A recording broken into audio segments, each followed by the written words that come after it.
We are back on the Rational Boomer podcast. Hopefully, your day's going well. It is Wednesday. It is Christmas Eve. So, a lot of people would have a special Christmas show. And you can see my guest. No, that's not a redneck Santa Claus. That is Eric, the analytical Iowan. And he joins us because there's a lot of shit going on. And, when I looked at the news today, Eric, I thought of my granddaughter. I think to myself, I'm going to teach her a new song or a variation on a song she already knows.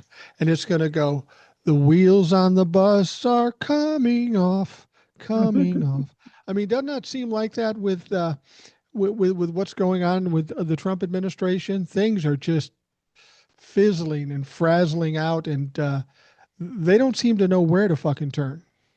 No, they have no idea. And thanks for having me. I love being on the show. I didn't expect the redneck Santa Claus comment, but I can see where people would think that.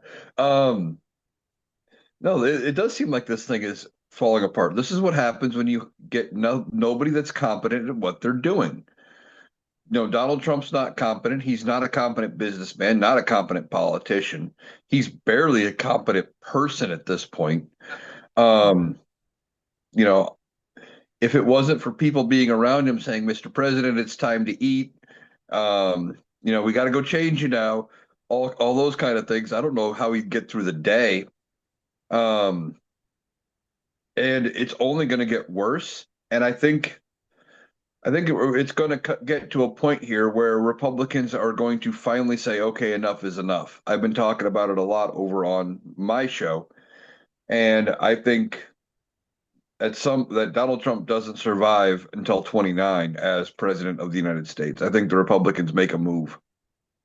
Yeah. It's funny. You were talking about Donald Trump and needing his diaper changed. I spent the day with my wife and I watching our 7-month-old grandson, and his mother, my daughter in law, is very in tune to everything that he does. And she's convinced that she can listen to a cry of his and say, oh, that means he's hungry, or he cries this way. That means he's got a wet diaper. Another way, he might be tired. I wonder if Donald Trump has some of those same tells when he's soiled his diaper. Does he just go into ranting about the ballroom or the immigrants from insane asylums, and then okay, he needs a diaper change? It's got to be some trigger like that. Oh, I'm sure there is. There's got to be something. I mean, and maybe it's different stupid expressions on his face, or maybe it's when his face droops to a certain way, or you know, who knows. But Donald Trump he's losing it at every turn. He doesn't know which way to go because all of his tricks are not working.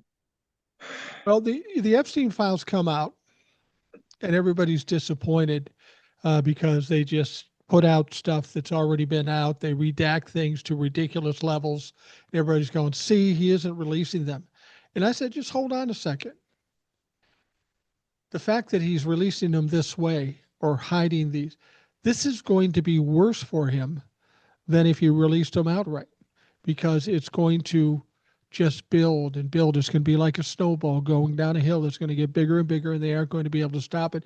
And that's kind of what we're seeing now. They come out with the Epstein files. Everybody pushes back, so they release some more. And there was one particular thing I heard about earlier this morning, or if you're listening to this yesterday morning, there was a postcard they found in these relatively new files that were released. And this postcard was from Jeffrey Epstein to Larry Nassar. Now, if you don't know who Larry Nassar is, Larry Nassar is that monster that sexually assaulted all those Olympic gymnasts, female gymnasts, and now he's in jail. He's a fucking piece of shit. And the claim is this postcard is from Jeffrey Epstein to Larry Nassar, and he's basically saying, Larry, or LN, if you're reading this, you'll know that I took the short way home, maybe indicating that he was committing suicide. And actually, this was postmarked a day after he committed suicide or whatever the fuck happened to him. But he was talking about their similarities and how they both like young women and like to see women come into their full potential. that sort of thing. It's just disgusting. It's ridiculous. And then they made reference, or Jeffrey Epstein made reference to Donald Trump and said, our president shares similar interest of young nubile women. And then he made kind of a quip at the end. Um, excuse me for my language, but this is what he wrote. Um, he says he said something like, it's ironic that our president will run around grabbing snatch while we're snatching grub from the mess hall in prison. He said life is unfair sometimes. So this was a very damning thing from Donald Trump, and it comes out, and then of course uh, Todd Blanche and everybody says, "Oh yeah, we think that one's phony." How come the only phony ones are the ones that Donald Trump is involved in? They think this is phony. So here's my question, and maybe you can answer how this happened. Okay, let's say they're right. That is phony. How did it end up in the files in the first place if you already know it's phony? And moreover, how did you release them to the public if you knew it was phony? To me, it sounds like what I've always said about them. They fucked up. They put out the wrong thing. And now they're two stepping, backstepping, and dancing around trying to figure out how to talk their way out of it. Yeah, I don't know how it would have gotten in there if it was fake. Um, and why would they release it if they thought it was fake? I don't know, unless they thought because them just saying, well, our president, and it doesn't say which one, that maybe they could have tried to spin it and say, well, see, Bill he Clinton. meant Obama or he meant Clinton or who he meant, we don't know who he meant. It's kind of ambiguous there. Maybe they thought they could spin it that way, but it's pretty obvious based on that final comment that they mean Trump. He was the sitting president at the time that this was sent out. And it's referring to the Access Hollywood tape where he talks about grabbing women by the genitals. Right. It's pretty sure, I'm pretty sure they were talking about Donald Trump in this case. And maybe Epstein was also irritated that he hadn't gotten a pardon. He was supposed to be buddy buddy with Donald Trump, and they were supposed to be such good friends and this and that.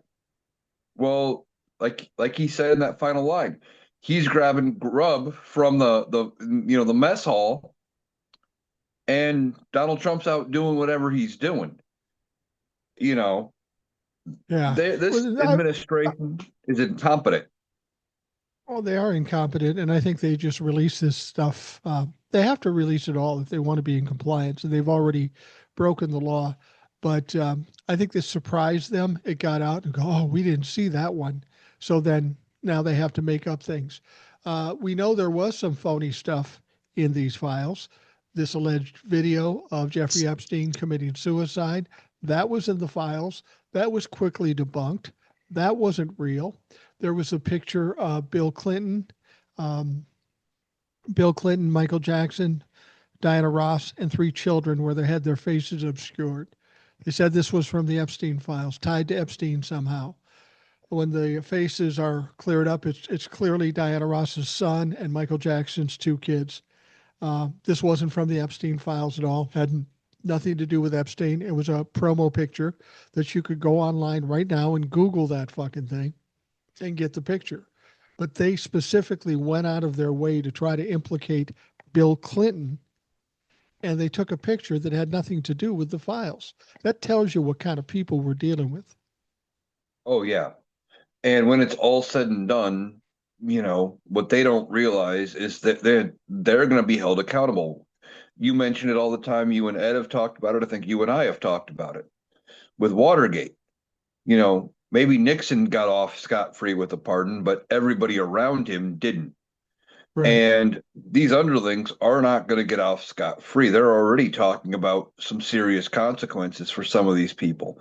They're making up stuff. They're trying to implicate Bill Clinton because they think those of us on the left worship politicians like they worship uh, Donald Trump.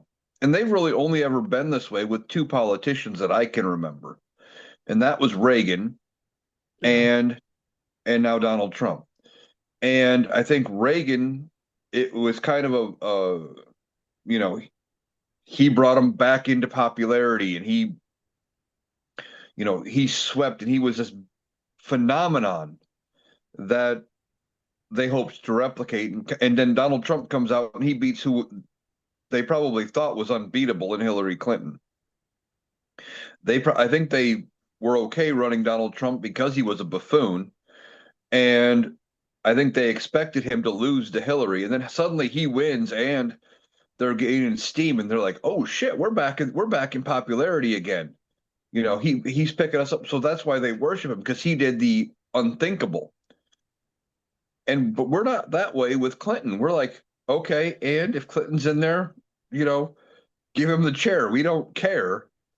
Treat him like anybody else. Give him a perp walk. Put him on trial. Who cares? But then Bill Clinton comes out yesterday and says, release any pictures of me with Epstein, any documents at all, release them all. That was Yep. a smart political move because he's a smart politician. Whether you like him or not, he is a smart politician. Donald Trump is not a smart politician. So we've got the contrast. Bill Clinton said, okay, you want to blame me for all this shit? Release everything about me.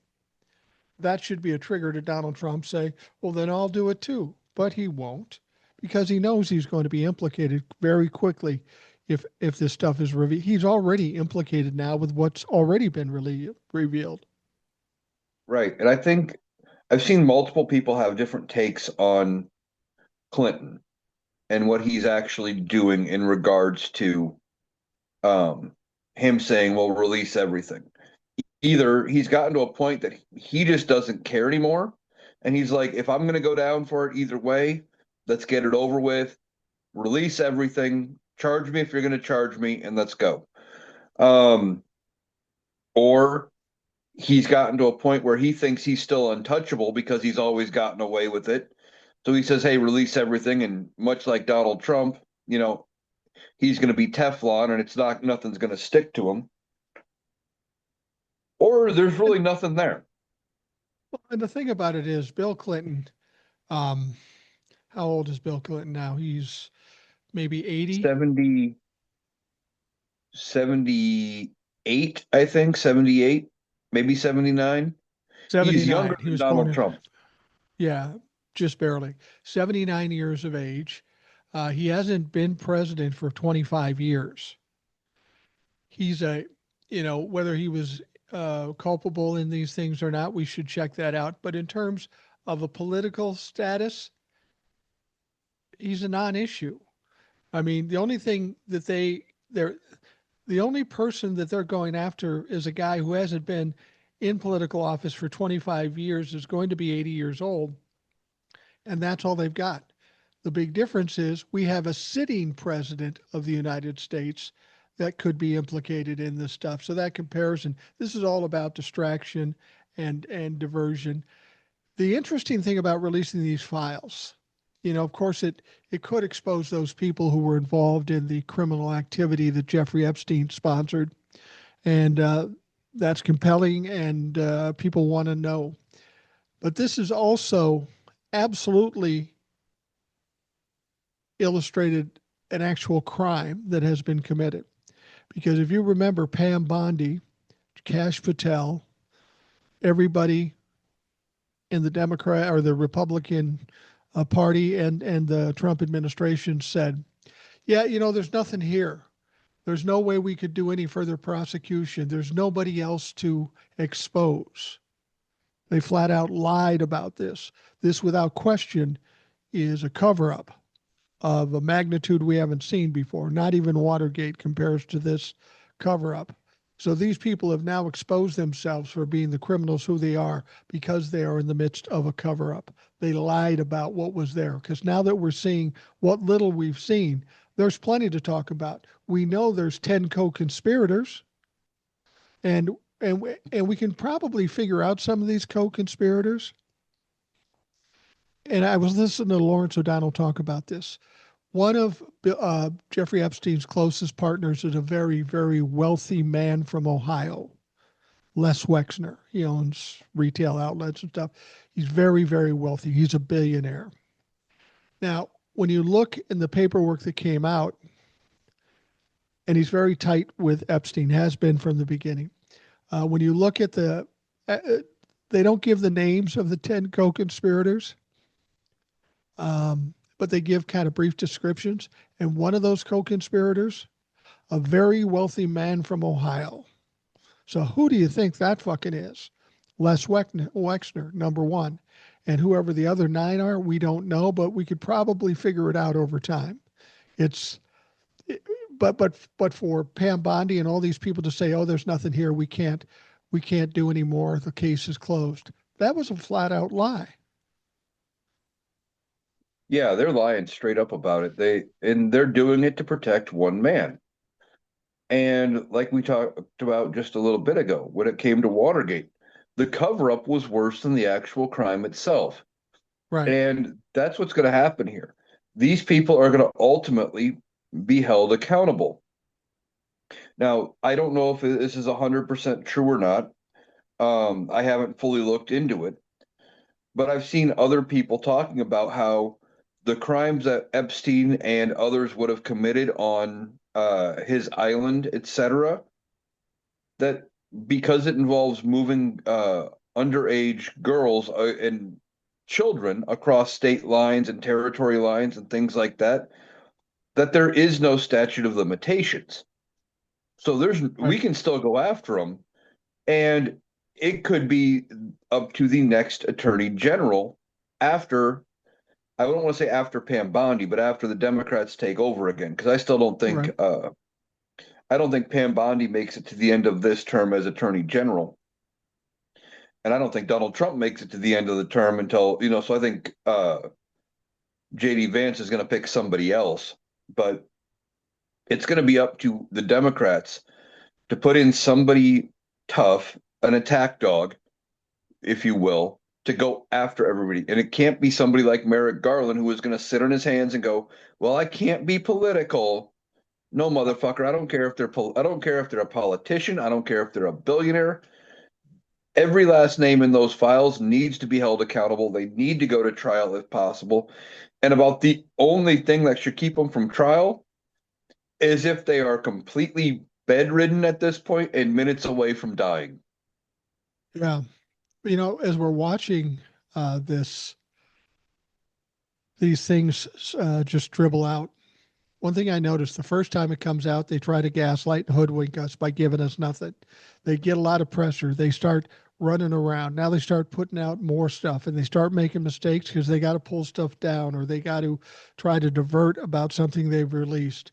They've got a lot of pressure on them now. And it's going to come to a point where they're just going to say, fuck it, let's just release it or release a bunch of it because they can't continue with the pressure. There's going to come a point where they have to decide before between Donald Trump and the general public and the media and all of this. It's getting away from them.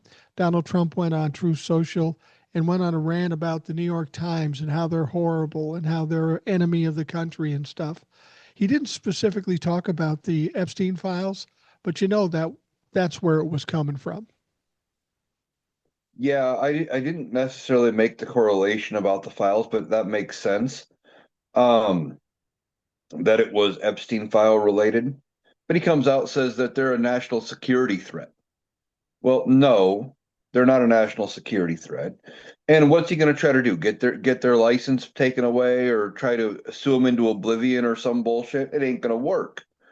We have the freedom of the press in this country for a reason, because we don't want uh, the media should not be serving at the pleasure of the president and only putting out fluff pieces to stroke his ego. But that's what Donald Trump wants. He doesn't ever want to hear anything bad about him or anything that makes him look like a buffoon. I mean, it wouldn't surprise me if somebody wrote out an article and all they talked about was how Donald Trump is almost 80 and he is acting like a typical 80-year-old, you know, having Yeah. trouble staying awake and having motor control issues and things like that. Oh, well, I'm not 80, I'm 60 and I'm as fit as I was when I was 20. Oh, they're fake news. That's the way his personality is. He wants only good things to be said about himself. And that's not how things operate here. The New York Times is going to come through. They're going to survive well beyond Donald Trump, but they're also not our friend. The media is not our friend. None of them And are. we need to hold them accountable just as bad, just because they are occasionally going after Donald Trump and holding his feet to the fire, specifically with Epstein right now. There's so many things that we've talked about over the years that if they would have done differently, if they would have held Donald Trump's feet to the fire all the way back in 2015, 2016, we wouldn't be here now. If they would have treated him like the buffoon and the joke that he is, but they treated him like a legitimate candidate and because he was good for ratings and good for business. And that's not what we needed to have happen. Yeah. I think the media in general, whether it be network media or streaming media, is a total loss. And I'm going to even throw in uh, MSNBC. I mean, I like Lawrence O'Donnell. I like Nicole Wallace, uh, Rachel Maddow. Sometimes I like her. There are some good people on it, but I think it's a total loss, and they're largely responsible for where we are today and the divisiveness in this country. But what was particularly telling about the demise of our media is the situation we had with 60 Minutes. Now, 60 Minutes did a report on CCOT prison in El Salvador. It was horrific what's going on down there. It was going to air on 60 Minutes. Then at the last moment, Barry Weiss, the editor in chief of 60 Minutes or CBS News, said, no, we're not going to run it. Now, she happens to be a good buddy of Donald Trump, a big time Trump bumper, and they say, we're not going to run it. Well, that got a big backlash. And then the unforeseen happened. Somehow it ended up on TV in Canada. It leaked out for a time, up until the time CBS threatened to sue them and then it came down. But before they put it there, it ended up on YouTube. Now CBS is running around trying to get people off of YouTube to take that off. But the cows are out of the barn. This has been released. I had a friend of mine, I'm not going to tell you who, not here anyway, um, sent me a link to a server he has where the whole video is right there. I could watch it anytime. Um, my point is, it's much like Donald Trump. Had they just aired that thing and took the heat for a short time, it would have been over. I mean, people would still be screaming about it, but they made it so much worse. Not everybody watches 60 Minutes anymore, but everybody's going to watch that video that's been taken down any chance they can get. So they fuck that up. And they put themselves in a bad situation because CBS and 60 Minutes was a paragon of journalism. Right now, they're a fucking joke. Yeah, I mean, this whole thing of doing it to save some face with Donald Trump, I don't know why. I mean, this isn't the first time CBS has kowtowed to Donald Trump. And you'd think they would have or they would have learned from ABC Disney with Jimmy Kimmel, You you would think know, so. but they didn't. And now with this, you know, it's going to get out. It's already is out, and people are going to keep talking about it. And it's just making 60 Minutes look complicit with Donald Trump, that they're trying to cover up everything going on. How can we expect people to know what's going on in this country when the media is not reporting everything because they're afraid of one man? You Well, know, and I think we need to talk about that video. If you haven't seen the video, this is what I can tell you. It doesn't necessarily show graphic video, but it talks to people who were in the prison or are in the prison, and it's pretty graphic in the way they describe it. These people were brought into the prison, whether they deserved to be there or not. They were beaten unmercifully, heads slammed against the wall, chained up in uncomfortable positions, made to sit for hours and hours. They were in a room with a cement slab for a bed, no toilet or anything like that. You walk in there, and one guy describes it as there's a lot of blood and urine and screaming going on. This is not how a prison run by the United States is to be run, according to our Constitution. And this is what Donald Trump didn't want to get out. He wants to be the the strict dictator and beating up these immigrants, but he knows how it's going to look if people see it. He did not want them to see it. Now a lot of people have seen it. And this is just added on top of his complicity with the Epstein files. Yeah, and Donald Trump is trying to juggle all of these things, and we've talked about it before. He's not going to be able to continue to keep all of this stuff um, up in the air. He's not No. going to be able to, he's trying to distract away from CCOT. Well, he can't talk about this because now, people are talking about the Epstein files. Well, now we need something big and flashy to get rid of, to distract away from both of those. And then that didn't work. So now he's got this and now he's got that. He's going to crumble. And we're already seeing the cracks starting to form. He's not himself. He's low energy most of the time. He's dozing off in public. It's a matter of time until the stress gets to him, whether it's a heart attack, whether it's probably another stroke. I think he's had one or two already. Um, or whatever happens, he's not going to be able to deal with all of this stress. And ultimately, it's going to catch up to him. And now we just have to wait basically for that to happen. When more of these Epstein files come out implicating him in stories and documents and pictures and stuff, some people will say those aren't real. When it comes to Donald Trump, it doesn't really matter because Donald Trump really only cares about perception and he's worried about how people think of him. So if something comes out and it might be regarded as fake, even though it put him in a bad light, it's still going to fuck with his head. And you can see that it's already happening by looking at his post on Truth Social. He's losing it. And this is what happened with narcissists. They get into a corner they can't get out and they just freak the fuck out. They flail, they go crazy, and they always make more mistakes. And that's exactly what Donald Trump is doing currently. Yeah, he's screwing up at every turn. I mean, and one of the things I think you and I have both talked about is all of the mistakes he's making and all of the things he is doing trying to fix those mistakes. He's doing a lot of it by executive order.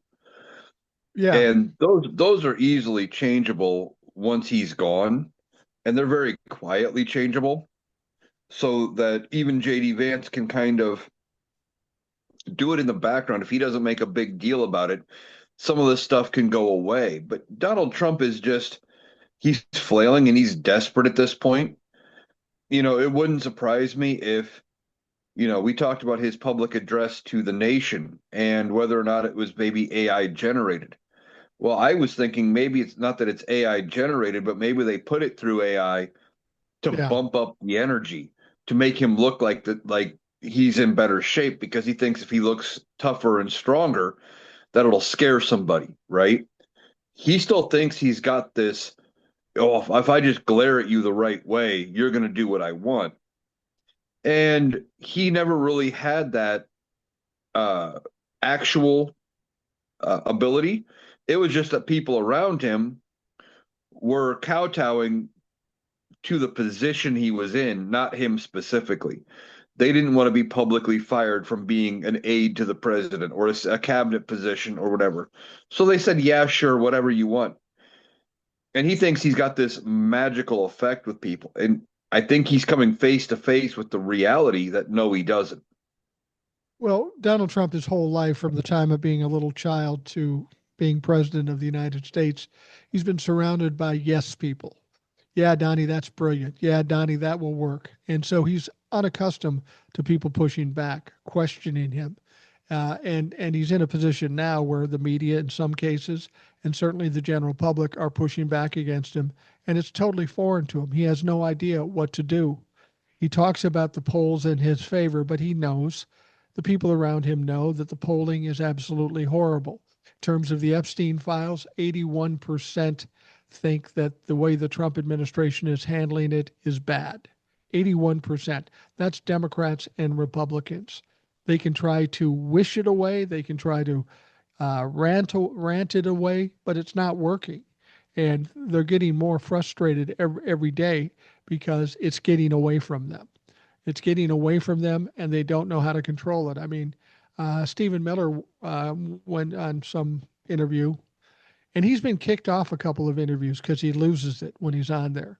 So he's quickly becoming somebody that nobody wants to interview. But he said, we should fire everybody at CBS because, well, that's not your call, Steve. You don't own CBS. You don't even own the fucking FCC licenses. Because I still say, I don't believe the networks have FCC license. They aren't broadcast entities. They provide programming to broadcast enterprises, but they don't broadcast, so they wouldn't be governed under FCC. They produce a show, it goes out to a radio or TV station. Those are the FCC license holders, not the network. I used to create programs for radio syndication, which is an old word now, but I would produce shows and send them out to radio stations. I didn't have to deal with the FCC because I'm not broadcasting anything. Now, if there was a problem, they may come back to me and say, "Well, here's the problem," but they can't take a license away from me that I don't have. Yeah. And that's again, in part because they couldn't get anybody competent. They don't have anybody around them that knows exactly how this shit works. I No, guarantee you, Stephen Miller doesn't know the nuance there because he's the best Donald Trump could find that would be willing to work with him and be connected to all of it. Um, it's just this is Donald Trump, and this administration finding whoever that can is willing to fill in these positions. But this FCC licensing thing, no, it's they can't go after CBS and say we'll fire everybody. Again, freedom of the press. They can, the press and the media are supposed to be independent of the administration because one of the things that happened during the American Revolution is uh, the King of England, King George, was trying to go after American newspapers and, well, mostly just newspapers, um, but the American press for publishing stories about him and about England that they didn't like and publishing pro-revolution things. And we realized very quickly that we need to have a press that was separate and being able to call out leadership at any point. But they don't want that. Nobody in this administration wants anything to call them out and show them exactly how dumb they are. And when this administration is gone, because it will be gone at some point, whether that is January 20th, 2029, or when the Big Mac gets Donald Trump, or when Republicans have enough and they say, okay, we got to get rid of this fucker. Um, we're going to forget about a lot of this because they're not going to actually have accomplished any of the stuff they try to do with pressuring CBS and other things. um, I don't know if you heard about this. There was a report out that the economy grew by 4.3%, which is pretty impressive. Uh, don't know why that would be the case. It doesn't necessarily um, identify the problems people on Main Street are having, but some people were talking about that 4.3% increase in growth. Um, they said, first of all, the end part of that study ended in September, not now. And a lot of things have happened since September, so we don't know what it's going to be. We've lost jobs, we've lost uh, businesses because they can't hold on. Um, but when I hear something like that, and it comes from the Trump administration, I don't know that I can believe anything they say. They're hiding numbers from us. They're delaying numbers. They're trying to gaslight us. Good example. What was it? October?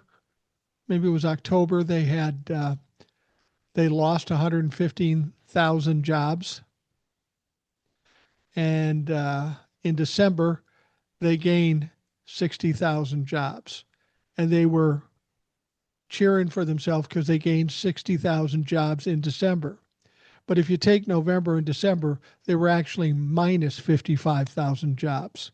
So when they tell us something, we don't know where it's coming from, how accurate it is, if it's not a flat out lie. I can't trust any numbers that come out of the Trump administration, and that's their fault for doing the things they're doing. Yeah, even numbers that are bad for Donald Trump, you can't entirely trust because if they make Donald Trump look bad at all, that means okay, well, that means they're probably three or four times, maybe even five times worse. Right. This administration, they are incompetent.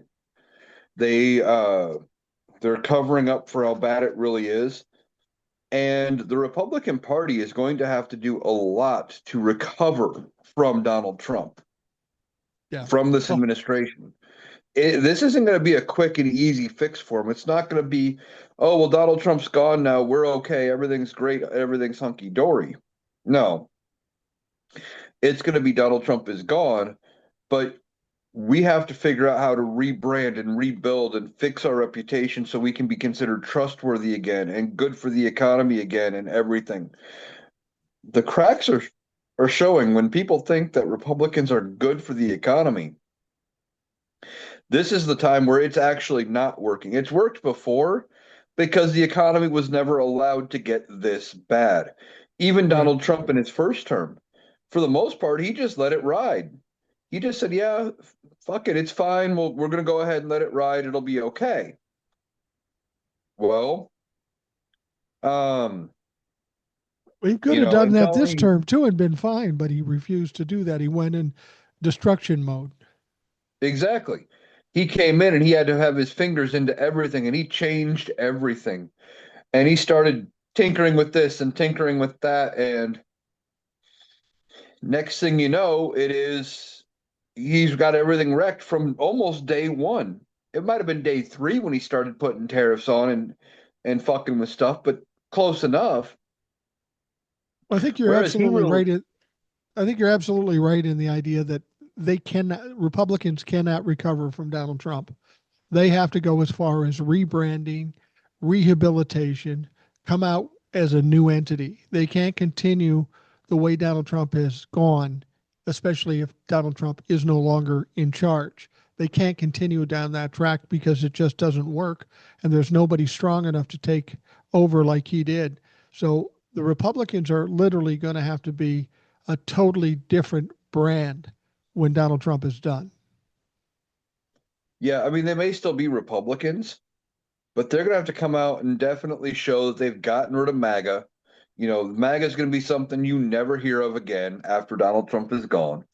There's not Yeah. going to be, another Make America Great Again, uh, movement. And they're going to have to get back to being um, the Republicans of old. And I talked about this. I think I talked about it over on my show, or if not, I meant to, um, about how Donald Trump falling ass backwards into the presidency. And one of the reasons that happened was because the Republicans in 2015, 2016, they hedged their bets on running a Bush. They're like, oh, Bush is our best bet.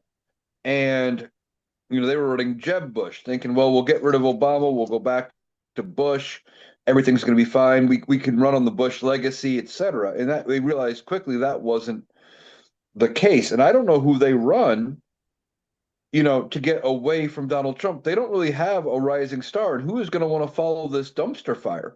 I think they're going to have to sacrifice JD Vance and probably, I don't even know who would be his running mate. Um, But JD Vance and a running mate going into 28, let them fail and try to rebrand somebody out as, coming back with, well, we're fiscally conservative and we're, family values, et cetera, again in 32 and hope Right. that they can win. But with as bad as things are going, if the Democrats fix everything, or at least get us going in the right path, Democrats could have power for 10, 20 years. Yeah. I wanted to bring up Donald Trump, the peacetime president, is now in the process of trying to start a war with Venezuela. And he's going overboard in this situation from bombing fishing boats to to surrounding Venezuela with warships, threatening to go in and take over Venezuela, either for the oil or whatever. But Donald Trump decided that that wasn't enough. He had to take an oldie but a goodie. He had to talk about Greenland again. How we need Greenland. Well, just because we might need something doesn't mean a country just bends down and hands themselves over to you. Especially since Greenland is part of the um, uh, Danish monarchy or whatever it is. But he's putting a special envoy, the governor of Louisiana, Landry, I think his name is, sending him up there with the idea of trying to gain control of Greenland. I'm going to tell you right now that's not going to happen. Not only won't Denmark allow it to happen, nobody in Europe is going to allow that to happen. So the question is, why does Donald Trump bring this up again? Is it yet another distraction? Is he trying to impress Vladimir Putin? Who the fuck knows? It's just more stupid shit. I think it's a distraction. In part, he thinks that, well, if he can acquire Greenland, he'd be the first president in, I'm not even sure how long, over 100 years, I think, for us to gain territory, and that would somehow make him, you know, more liked. Maybe it's about his legacy. Special. Maybe it's about making himself feel better. Um, you know, I don't know why he thinks it's so strategically important. I think it's more about resources necessarily than it is anything militarily, and business opportunities, of course. Um, but he's doing all this shit and he's going after Greenland again. It's not going to work. Like you said, Denmark's not going to give up Greenland. They've already said that numerous times. Every time he tries to do something, he looks like a dumbass for even attempting it. So I don't know what the point is here. I don't know what he thinks he's going to accomplish. That's the ironic thing about Donald Trump. When he first started going after Greenland, he looked like a dumbass. So instead of learning a lesson, he decides, I'm going to do it again. I'm going to look like a dumbass again. Now there was something else he brought up, and you know more about this than I do about these new ships that Donald Trump is talking about. Um, I'm sure that's going to go the way of the ballroom and the wall and all the shit that he claims is going to happen that never does. But expand on that. These golden ships or the Trump fleet or whatever the fuck he's calling it. Now, the way I understand it, I'll admit I don't know everything about this. Um, but they come out, they announce this new so-called Golden Fleet, a Trump class of destroyer, or not a destroyer, battleship. And anyway, it's supposed to be, I'm not even sure how much bigger than our previous line of battleships. Um, Supposed to be able to strike targets from 80 times farther away, and it's gonna be this much bigger. Not even I think it's 4 or 5 times just straight bigger in size. And Donald Trump claims he's going to be part of the design process. And I mean, that's going to go over great because what does Donald Trump know about building ships? Uh, the analogy I thought of was from The Simpsons. And I don't, and if, I mean, Simpsons been on forever. They've done about everything. But there's an episode in The Simpsons where Homer finds his long lost half brother who had a very successful car company. And his half brother lets him design a car, and they build this thing, and it is the ugliest thing, the most impractical. It looks like something a toddler would have probably drawn.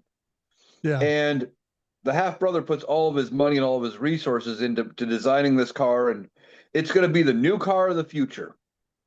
And it bankrupts him. It was the dumbest decision ever. That's going to be Donald Trump trying to design these ships. It's not going to work. And he thinks they can have 3 or 4 of these ships done in by 28. So in just over 2 years, maybe three, if we're talking by the tail end of 28. But Donald Trump wouldn't be happy if they aren't out, if he wants time with the ships at sea, with him because he wants the image, etc. This is just another tactic of him looking like the tough guy. And of course he says, well, we're gonna bring it in, we're gonna do it under budget and on time because these other ships that we've been working on, they've been in development for a long time and they're over budget and they're way behind schedule and all this and that and the other. He doesn't understand anything about how this process works, about making sure that they even work. It wouldn't surprise me if they do this and they rush to get one done, and if it fucking sinks within a couple of weeks, that wouldn't surprise me at all. Would not surprise me. And Donald Trump, this shows how stupid he is. If you're trying to look tough, give the perception that our military is tough. If you lived in the 40s, 50s, or 60s, yeah, building these big ships would be real cool. But that's not where the strength is in the 2020s. It's in drones, it's in technology, it's in cyber warfare. Um, but he's just going to build a bigger ship while everybody else is building out uh, cyber attacking capabilities and drones and that sort of thing. The fucker is so far behind the times, it's ridiculous. We're going to be spending hundreds of billions of dollars on these ships. And I'm not saying they're not valuable or they're antiquated necessarily, but there are better and bigger areas to keep this country safer that we could be putting our money in.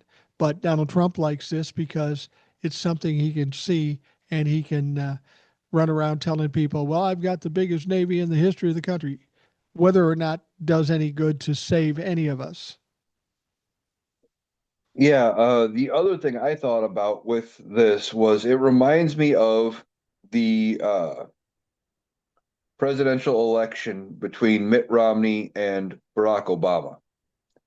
And Mitt Romney comes out and says, we're going to build more ships. We've got fewer ships than we've ever had. And Barack Obama comes out and goes, the Navy don't want new ships. I've talked to the Navy. We got fewer bayonets than we've ever had, too. Doesn't mean we need them. And same thing here. Donald Trump, did he talk to the Navy? Do they actually want these ships? Or is this him telling the Navy, I know what you need?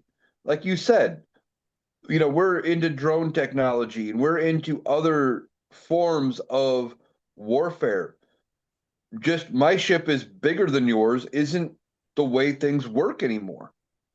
No. He is so far behind and he is so far antiquated that he doesn't even realize it. And of course, he thinks all of that just means strength.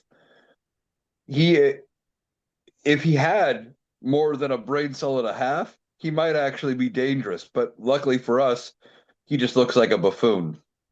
Well, that's the thing. People don't like Donald Trump because he's evil or because he's trying to undermine democracy. His intellectual level alone should be enough to impeach him because he's not dumb like George W. Bush was. George W. Bush was dumb. He's worse than George W. Bush because he's immature, he's stupid, and he believes everything he says is the gospel. That's why he's dangerous. He doesn't know jack shit, but when he opens his mouth, he believes that it's right, whether it's wrong or not. And the sad part is the people around him, the Republicans, just go along with it. Even if they know it's stupid, they still go along with it. Yeah, they do. They just go with it because they haven't figured out, and we talked about it a lot, about how to get away from Donald Trump without alienating that uh 35% of the Republican Party, his MAGA base. They're afraid that that MAGA base will not vote. They won't show up, they won't vote, they won't vote for Republican. Um Now they won't go as far as to vote for a Democrat because all those are the evil demon rats and they're destroying the country. And even though if you break it down on an issue by issue level, a lot of times they would actually support the things the Democrats are trying to do. Um, it's because they haven't been informed well enough that and messaged the right way because Democrats suck at messaging. But they're convinced Democrats are this evil group. Um, So Republicans haven't figured out how to walk away from that MAGA base, and but still walk away from Trump and still keep the MAGA base, I should say, is what I'm trying to get at. And I think the Epstein files is going to be the thing that allows them to do that. Because I saw something that says like even 90% of MAGA says that this administration is not handling the release of the Epstein files the right way. And, they want to see everything that's in there. And if it Yeah. comes out that Donald Trump is guilty and there's irrefutable proof, the Republicans might be able to use that as their way of getting rid of Donald Trump and actually impeaching and removing him while still trying to save their hides going into whether it's the midterms or it's 28 general, whatever. That's what they think they're going to be able to do. Well, that time is going to come. It's just a matter of when he becomes a complete liability, no longer an asset, he becomes an embarrassment. Now, as far as we're concerned, he's already at that point, but that's not far enough for the Republicans as yet. But that point is going to come. At the very latest, it's going to come right after the midterms when the Republicans get wiped out. Then they're going to have to get off of Donald Trump and try to figure something else out. Frankly, they should have done that a year ago or 2 years ago, but they were too complicit, too sycophantic, and they just stuck with Donald Trump. But eventually, they're going to separate themselves from Donald Trump. They have to. Otherwise, they all die. Yeah. And when they do, Donald Trump isn't going to see it coming. Now, one of the things I have been saying a lot recently is now we're hearing that members of the Republican Party in the House are looking at impeaching potentially Pam Bondi and others for their handling of the Epstein files. And ultimately, it may come out that they decide to move on Donald Trump too. Uh, right now, with the House and the Senate being under Republican control, even though it only takes about 5 Republicans to side with all Democrats to start the impeachment process and actually send the charges to the Senate for the trial, I don't expect any charges to come through the House until the House Republicans know they have the votes in the Senate to remove whoever they're going against. They're not going to put their Right. party in jeopardy. They're not going to embarrass themselves by making this move unless they know they have the ability. And so if you see impeachment articles that actually pass the House against Bondi or Donald Trump, I fully expect whoever it is to be gone. And maybe that's what they do to Donald Trump. They come to him and say, "Look, we got him. You're in the files. We know that we can't protect you. You haven't been able to get away from it. For your own good, you need to resign." And maybe they have to spin it in a way that makes it sound like Donald Trump would be the hero or the genius for stepping down and pulling a Nixon.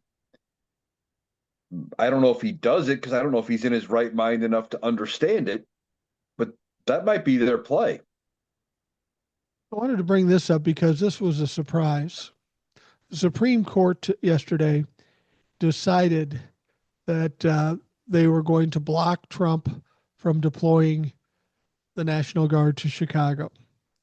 I think most people thought that once again the Supreme Court would be complicit with Donald Trump and let him do whatever the fuck he wants, but they didn't in this particular instance. Do you think this is a sign that the Supreme Court is noticing Donald Trump's on his way out and they're trying to shape up so they can try to save themselves when everything burns down? Or is just an aberration? Uh, Maybe a little bit that they are trying to protect themselves. Now, I'm not 100% sure of why they said he didn't have the uh, authority to send the National Guard to Chicago. I haven't seen that ruling yet. Um, and that could be very telling as far as what's going on. The big one's going to be, and I think they will end up going against Donald Trump on the tariffs, but that's going to be the big one. If they turn on Yeah. Donald Trump and those tariffs, they're delaying it. I think they're trying to figure out how to somehow side it with Donald Trump, not on the tariffs, and say, well, you can't do the tariffs, but you get to keep the money you've already collected. I think that's what they're trying to do. Yeah. Um, but I think the Supreme Court is looking past Donald Trump to some extent. They're corrupt, they're complicit, and they need fixed. They need to go. We need to go in when Donald Trump is gone and fix the Supreme Court. They need to be held accountable. They need to be, we need to expand the court to 13. We need to put in some kind of an enforceable code of ethics. And we need to do other things to make it maybe not so that we have um, better control over the Supreme Court, but they clearly have gotten away with so much bullshit that it is not funny at this point because they're still thinking they're untouchable. There has to be some accountability. They can't be able to break the laws that they're um, charged with enforcing. They've got to be accountable some way. I mean, maybe we think they're above reproach, and that's why they've never had that pressure. But we've clearly found out that these people are corrupt and they are criminal. And in realistic terms, people say, "Can we impeach them? Can we impeach them?" Yeah, we can impeach them. But I think the most expeditious way to do this is what you mentioned: is stack the court, add justice for each of the circuits. We now have 13 circuits. We have 9 justices. It's feasible and makes sense to expand it to 13 justices. That would help balance things out, assuming a Democratic president is able to appoint those four. That's the quickest fix. Now, what people have to understand is if we do that, it doesn't necessarily give Democrats absolute control of the Supreme Court. It pretty much balances it out. There's 6 conservatives in the Supreme Court. We have what, 2 or 3? If they switch over 4, now it's 7-6 or whatever. It's still going to be close. And honestly, the Supreme Court shouldn't be political at all. I've always thought that no matter what, you should have an equal number. Like, say, if there are 9 justices, there should be 4 conservative, 4 liberal, and a chief justice in the middle. Could go either way. That's the real way to get this thing done instead of going off on these partisan bullshit, which they aren't supposed to do. Yeah, and one of the problems we've run into is the Supreme Court is out of balance right now. It is 6-3. I think if they were 5-4, if um it was close, then obviously I don't think they would be making some of the same rulings that they're making right now.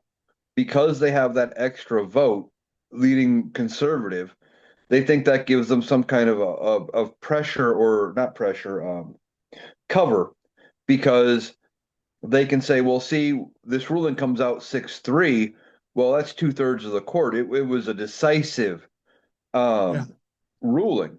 When it's 5-4 and it's very, even though it's only one vote different, it looks different to the American people. It's like, oh, when you go and you overturn Roe v. Wade on a 5-4 decision, that looks really bad, right? Like they're like, oh shit, they just barely overturned it.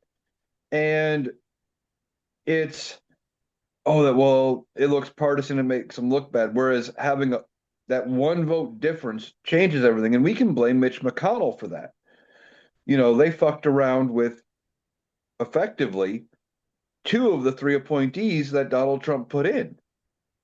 And that's ultimately Republicans are responsible for the Supreme Court being in the shape it's in right now. Well, I will say this: they are responsible completely. The Supreme Court justices are complicit with all that's going on. If we had a 6-3 split like we have now, and if the Supreme Court stuck to rule of law and the Constitution, I'd be cool with it. But they're trying to find loopholes and workarounds to Constitution and rule of law to benefit the Republican Party. There's where the problem is. If you have Mhm. 6-3 advantage in the Supreme Court, but you're still using the rule of law and the Constitution as guidelines, Okay, fair enough. You got a little bit of an advantage, but the law is the law. The Constitution is the Constitution. But they've thrown that completely out the window. It doesn't fucking matter. And that's why nobody trusts the Supreme Court. Yeah, exactly. I mean, them coming up with this bullshit ruling that the president has immunity, that's never been a thing. Oh no, you can't look into their reasoning for why they made an official decision. Yeah, that's never been a thing. That was given cover to one man, um, the only one to ever ask for it, which was Donald Trump. Them overturning Roe and the whole thing, like with them overturning Roe, what people fail to realize is Roe v. Wade was, while it was about abortion, that wasn't what they decided in that case. They said you had a fundamental right to privacy and that an abortion was a private medical decision. And I don't know how this Supreme Court thought them overturning what they did and how they said it. You know, I think when we get better justices back in the Supreme Court, this Dobbs decision gets overturned again, and we go back to how it was with Roe because it made sense. We should have a right, considerable right to privacy, and private medical decisions should be just that, private. Um, they're not using the rule of law. They're not using the Constitution. They are in some cases. And that's why I think with things like the tariffs and now maybe this ruling um, about the National Guard in Chicago, they may have some justification on it based in the rule of law, and they're not operating just on their own whims. And that's what they need to get back to. You're right. If they have a 6-3 majority and they're basing things in fact and law and the Constitution, I wouldn't have a problem with it. But they're just doing whatever they want at this point. Well, that you make an important point. When we talk about overturning Roe v. Wade, they didn't overturn abortion. What they overturned was right to privacy, as you said. And I hope the Democrats can get into power and then ultimately flip it back to where all women have the right to make choices with their body. But because they did away with the right to privacy, we need the Democrats to use that to their advantage. For example, right to privacy covers virtually anything, right? You would And think. the complaint about registering guns and doing all that sort of thing was we shouldn't have to do that. That's private. Well, if you don't have a right to privacy for abortion, you shouldn't have a right to privacy with regards to registering your arms. And we need a Democrat that's going to shove that in their face and make the Supreme Court make the only choice they can make because they can't do it for Roe v. Wade and not something else. This is what I've talked about before. Everybody talks about who's going to be the Democratic nominee and all that sort of stuff. I'm convinced that whoever is going to be running for any office better be a badass fighter and screaming at the top of their lungs that they hate these motherfuckers and we're going to take them apart because that's what people want to see. They've been pushed around, they've been lied to, they've been cheated. There's no accountability, and people are tired of that shit. We need more aggressive people in the Democratic Party if they hope to win. We do. And we're getting rid of some of the weaker ones. And this isn't a knock on what she's accomplished, and that being Nancy Pelosi, but she's not running for office anymore. We're getting somebody else from San Francisco, which is a good thing. We're getting fresh ideas, a fresh perspective. And, I don't know which way it was, because I saw you talking to Jace and saying how she said that Donald Trump hasn't done anything to be impeachable. I don't know that that's what she said. I know she said that they're not going to impeach him if they get power again. Well, Nancy, I hate to tell you, you're not going to be in Congress to make that decision. That's going to be up to the Right. sitting members of Congress at that point. And I don't care if it doesn't go anywhere. We need to hold public impeachment inquiries. We need to hold, impeachment trials. And if he keeps doing fucking illegal shit, impeach him once a fucking week. I don't care if he ends up with 10 impeachments on his record. He hit the Republicans at every turn for every illegal thing he's ever done and have forced them on the record in Congress to defend him. And Those are the kind of fighters we need. Same with whoever we get for a Democratic president. Well, I don't think it's going to be Gavin Newsom. I think it's way too early. I think we've talked about this before. He's peaked. He'll fizzle Um, out. I don't know who it could be. Now, there are some people suggesting that it could be potentially Kamala Harris again, that she could run. And she might have a chance basically running on the I told you so platform. I told you. Yeah. You could have voted for me. I told you. I told you. But she also lost. We don't know who the Democrat's going to be at this point. We're in much better shape than the Republicans.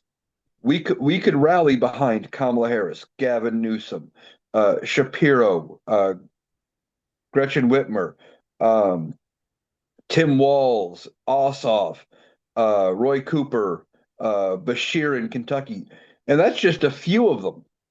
That's Yeah. just a few. We have a deep bench. When Donald Trump is gone, who do the Republicans have? We've been saying it for 4 years. They don't have Yeah. anybody. No, they don't have anybody. And as much as I love Kamala Harris, I wish she was president. I thought she'd be a great president. You know, when the vibe changes in this country, she came along at a time when we needed to fight Donald Trump. Um, and she did a decent job for being a candidate for such a short time. Donald Trump keeps wanting to tell us he has a mandate. He won by 1.4%. It was hardly a mandate. And you got to give Kamala credit for being able to do that well with as short a time and as little help she got. The Democrats basically put her in a bad position and then told her to swim for herself. A lot of the campaign people were from the Biden administration and they didn't do shit. Um, the only problem I have with Kamala, there's a few problems I have with Kamala Harris running again. First of all, she lost once. That Yep. sounds weak, but that does have some bearing on it.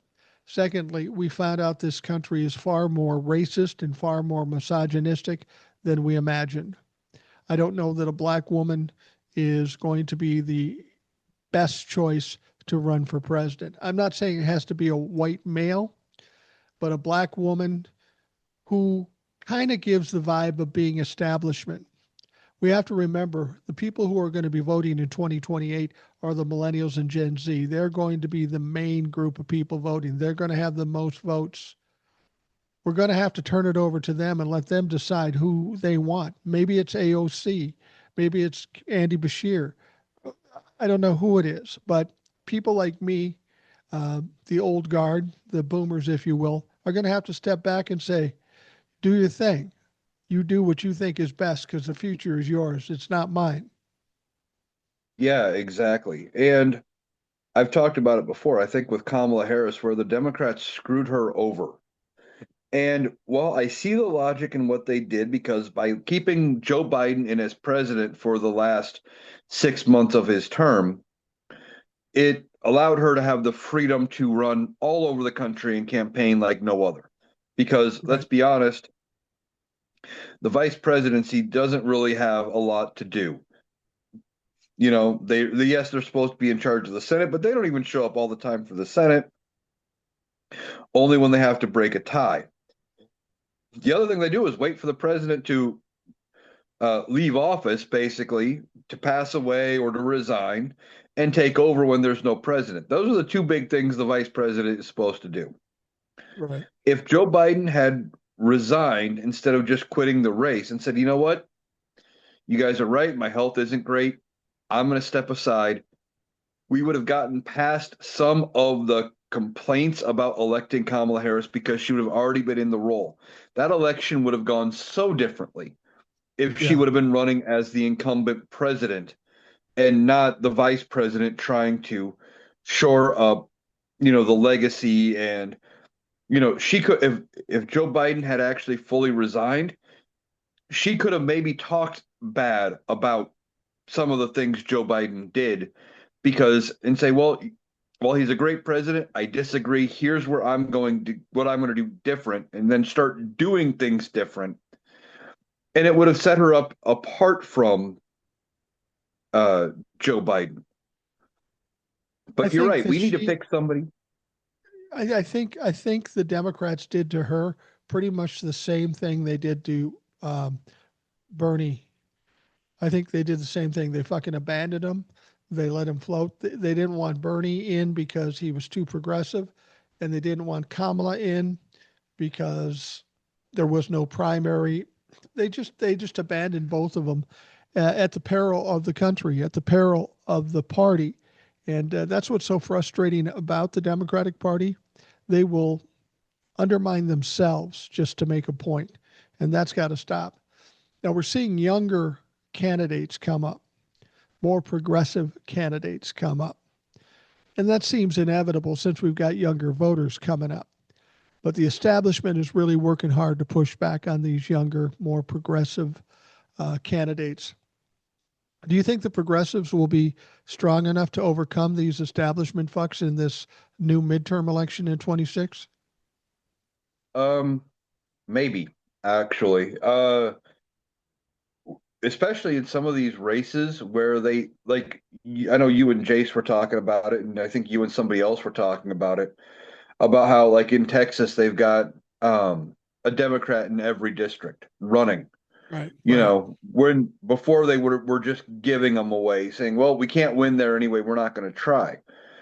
Here in Iowa, I'm seeing TikToks of younger candidates a couple of them I'm seeing they early 20s that are running for state offices, running for state rep, state senator, things like that, and talking about, you know, real issues that are affecting people their age. And I think you're going to see a shift because the old guard, they want to bury their head in the sand and say, well, we had it tough too, you know. We had, we were working for $1 an hour, and now you're getting paid 15. Oh, you should be, in a lot of cases, because that's about what the going rate is here, even though minimum wage in Iowa is still 7.25. You almost Mm. can't find a job for under 15. Oh, well, you should be just so happy. Problem is, your buying power isn't the same, not by a long shot with that $15 an hour. You know, Well, the fact is, $15 an hour is basically poverty. To get out of poverty, you have to be at 25 to 30 bucks an hour. That's just the way it yeah. is. Now, there's always going to be areas where that 25 to $30 price range is more than poverty like that. You're living high on the hog at 25 to $30 an hour, but that's because you're living in you know Rural. you're out of the way area, very rural area. I remember when I bought this house, I was looking around at some of the smaller towns. Like, my town's not too big, but there are much smaller towns around me. Like, Right. there's one 7 minutes away or so that is literally, if you blink, you will miss it. Like, the only way you know that you're going through it is there's a speed change on the highway. It's Right. got all about 150 people. But I remember scrolling through listings, and my house isn't great. It's not flashy. It's only about 900 square feet, but it was $130,000 roughly. Yeah. I was seeing 1,200, 14, 1,500 square feet houses going for 40, 50,000 in this small town because no one's living there.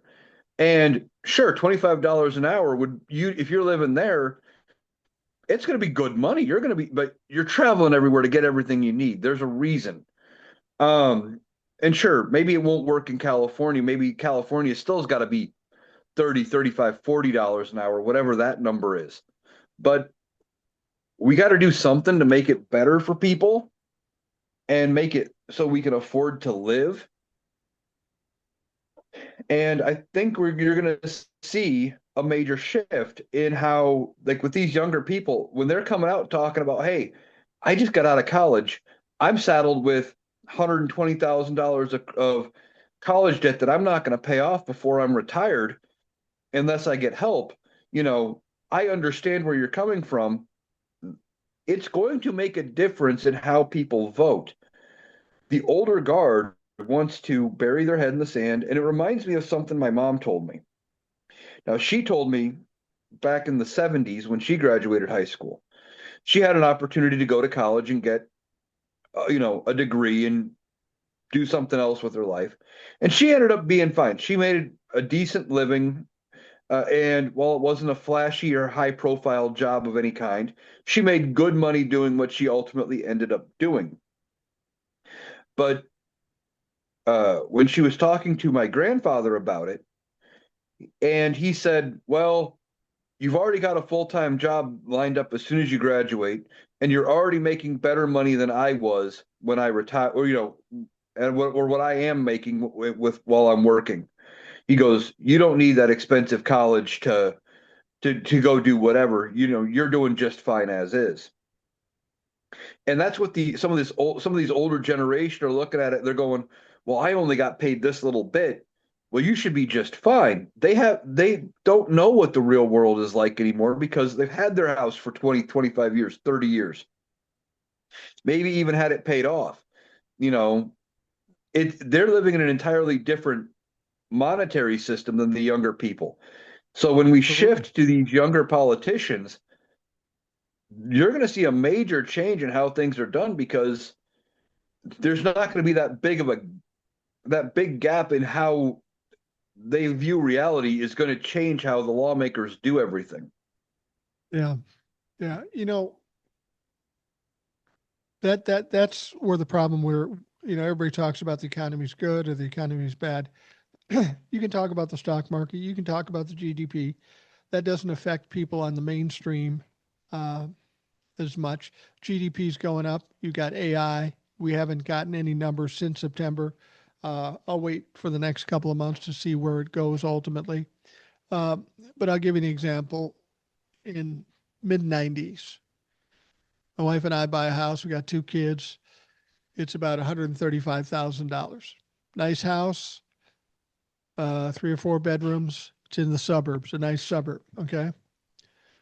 My son and his wife, 25 years later, buy a house in a nice suburb, 4 bedrooms, $600,000. Now, granted, things go up. But if you compare the cost of housing going up to the increases in income, it just ain't there. Right. Now with my daughter-in-law and son, they're doing fine. They're doing fine. But most people aren't. There are a lot of people out there that are saddled with loans that aren't making enough money. They couldn't even imagine qualifying to buy a house for $600,000. It's just not possible. And that's a problem because if people can't buy houses, then your economy goes to shit. Yeah, we've lived through that.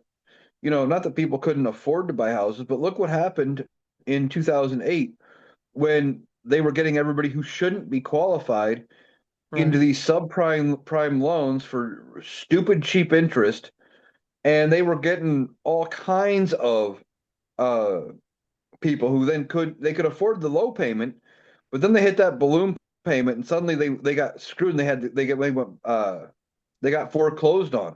We've seen a housing crash. And now, they've already come out with a 40-year mortgage. I know a couple people here in town who have said they got behind and the only way they could get caught back up was agreeing to refinance their house out at a 40-year rate.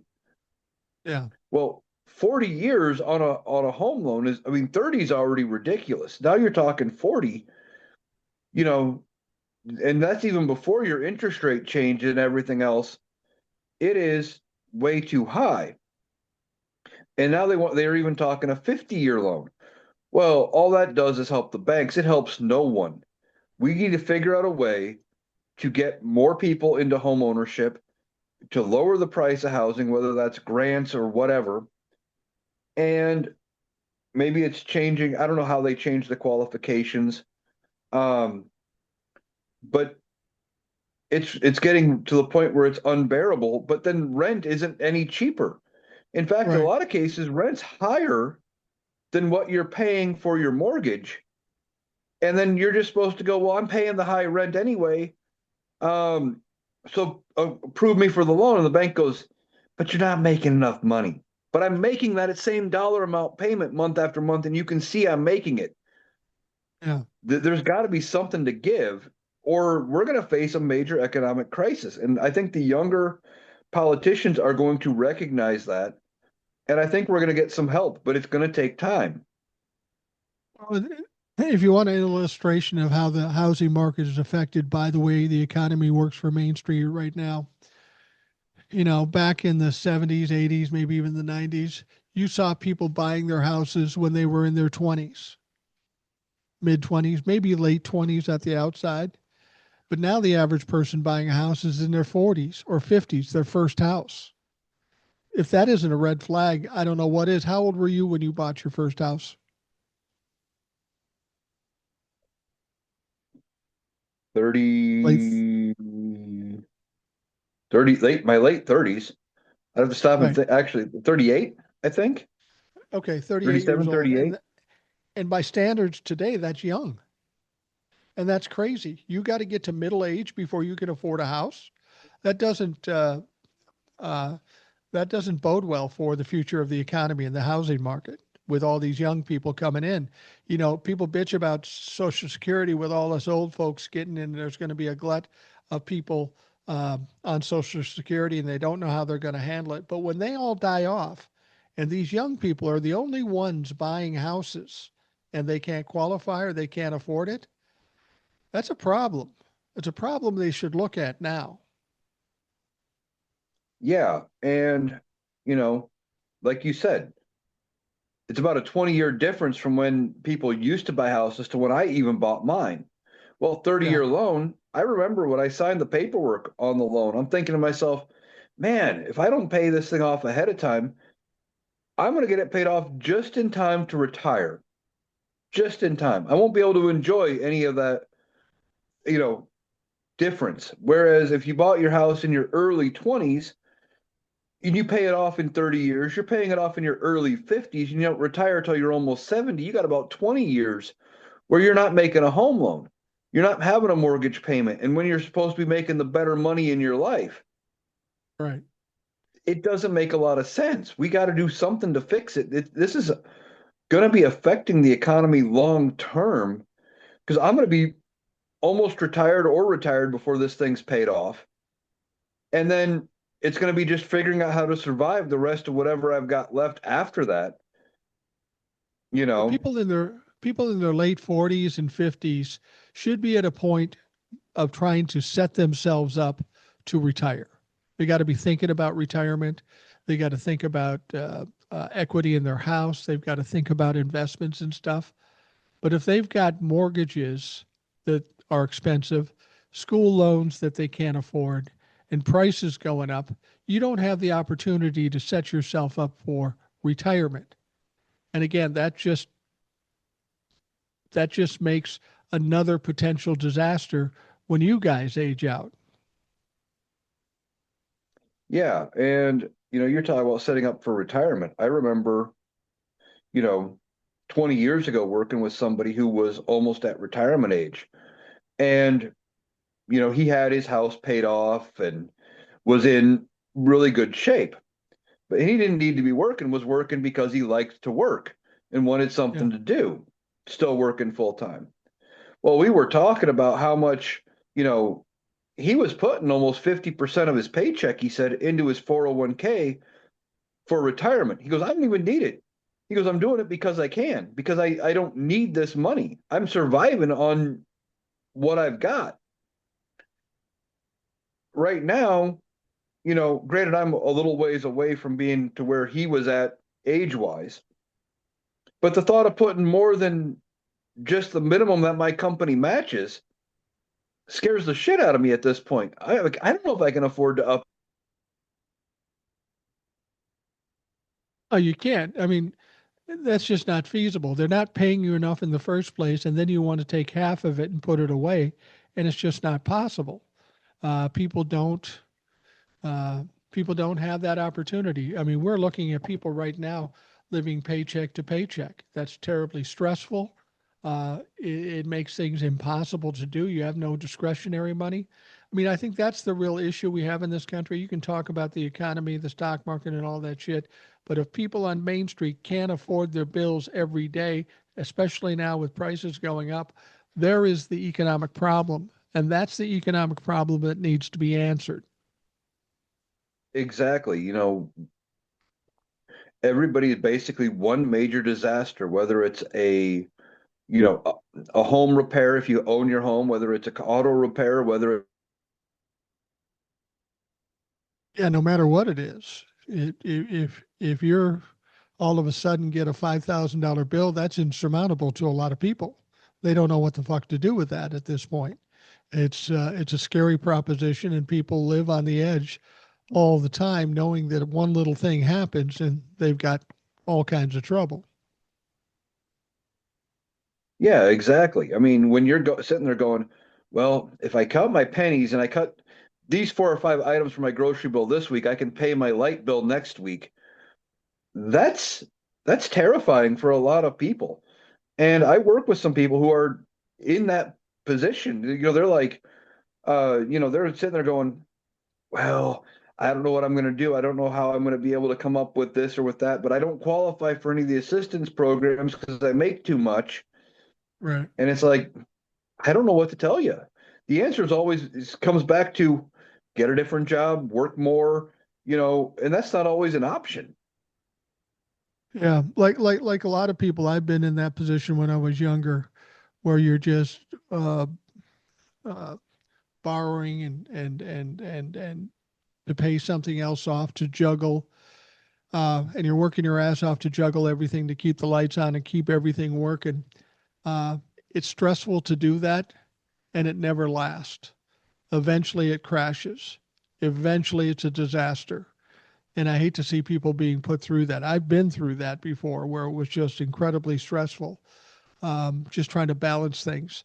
And I understand what people are going through now. It's I don't know what you can do other than simplify your life.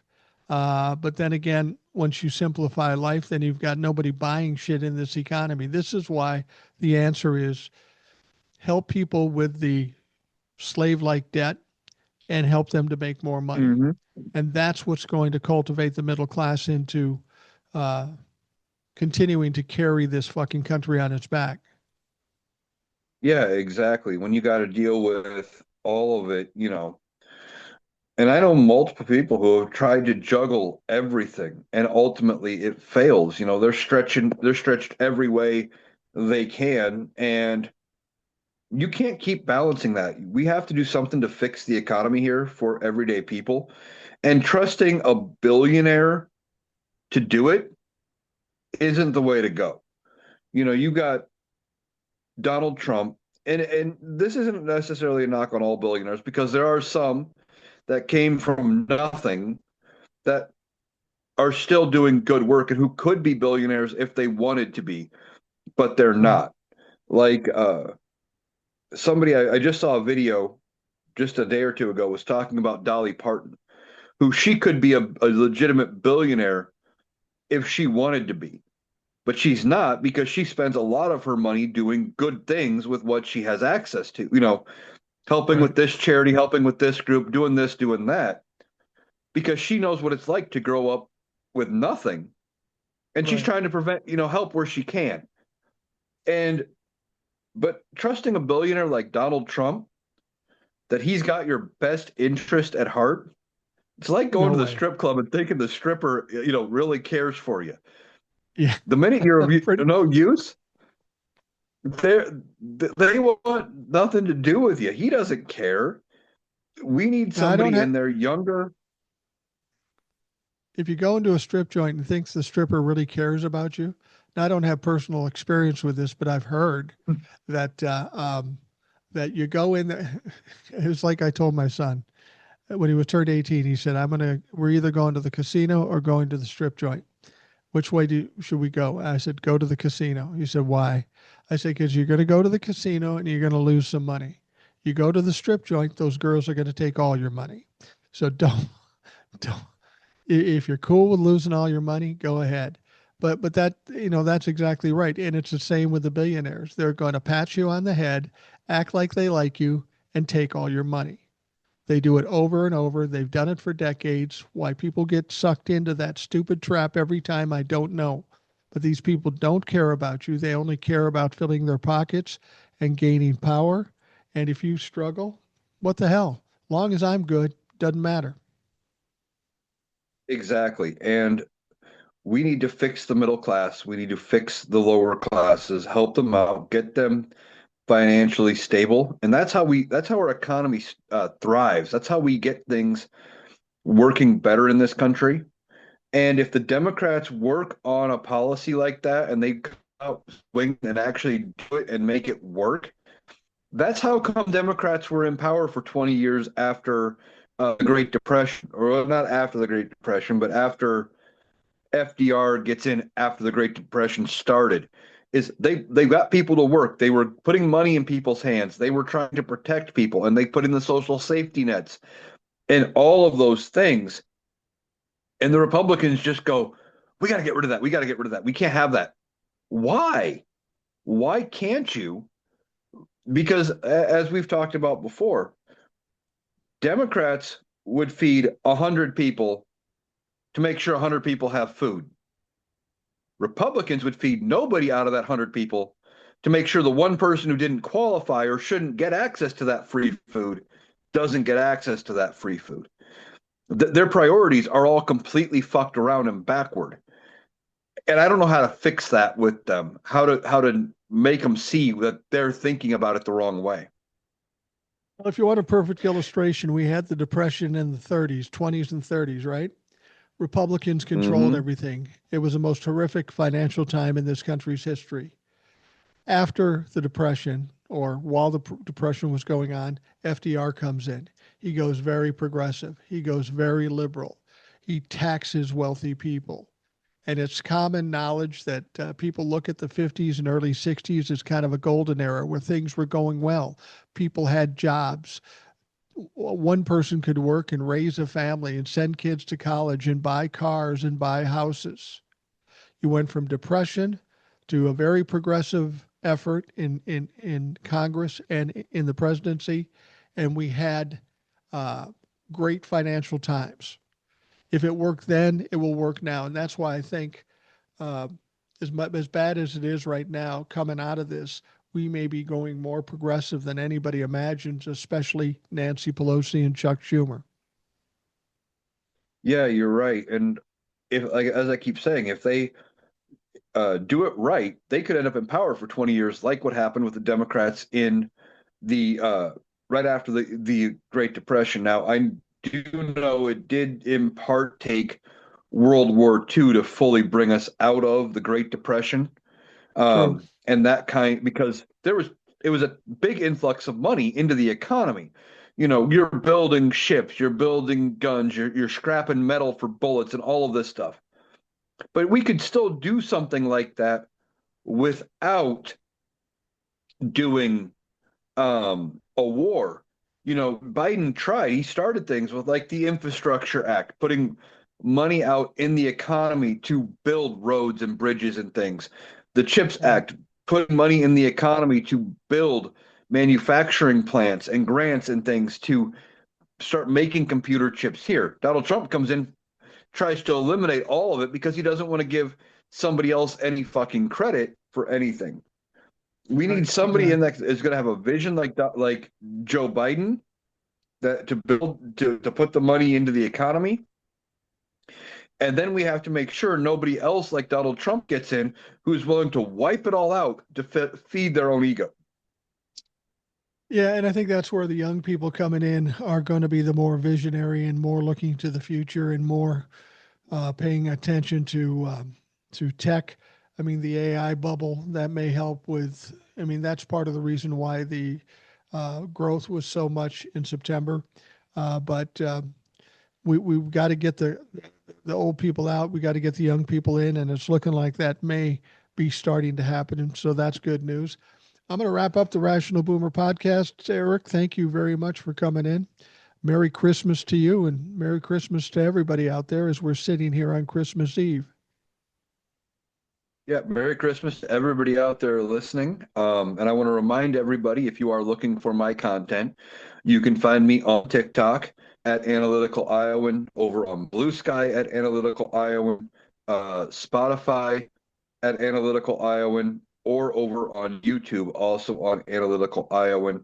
But having some issues with TikTok, they're pissing me off with my content not getting posted, with them posting it up audio only and all kinds of bullshit. So don't know how much longer I'm going to be fighting with TikTok, but um, those are the places you can find me, and encourage you to check it out. Absolutely. If you haven't checked out Eric, it's worth the effort, and you will enjoy the information you get. I listen to him. A lot of folks listen to him, so make sure you do too.